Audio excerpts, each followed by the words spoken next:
ಕಾರಿನಲ್ಲಿ ಅಕ್ರಮವಾಗಿ ಜಾನುವಾರು ಸಾಗಾಟ ಮಾಡ್ತಾ ಇದ್ದ ಇಬ್ಬರು ಆರೋಪಿಗಳನ್ನ ಮೂಡಬಿದ್ರೆ ಪೊಲೀಸರು ಬಂಧಿಸಿದ್ದಾರೆ.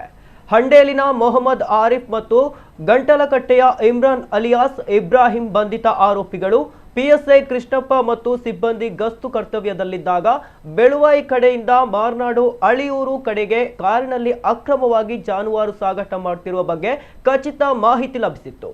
ಪಡುಮಾರ್ನಾಡು ಗ್ರಾಮದ ಗುಂಡುಕಲ್ಲು ಕ್ರಾಸ್ ಬಳಿ ಪೊಲೀಸರು ವಾಹನ ತಪಾಸಣೆ ನಡೆಸ್ತಾ ಇದ್ದಾಗ ಬಂದ ಕಾರನ್ನ ಪೊಲೀಸರು ನಿಲ್ಲಿಸಲು ಸೂಚಿಸಿದರೂ ಆರೋಪಿಗಳು ನಿಲ್ಲಿಸದೆ ಪರಾರಿಯಾಗಿದ್ದಾರೆ.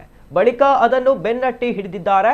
ಆರೋಪಿಗಳು ಗುಂಡುಕಲ್ಲು 5 ಸೆಂಟ್ಸ್ ರಸ್ತೆಯ ಸಾಹುಲ್ ಅಹಮದ್ ಎಂಬುವರ ಮನೆ ಕಾಂಪೌಂಡ್ ಒಳಗೆ ವಾಹನ ನುಗ್ಗಿಸಿ ಓಡಿ ಹೋಗಲು ಯತ್ನಿಸಿದ್ದಾರೆ.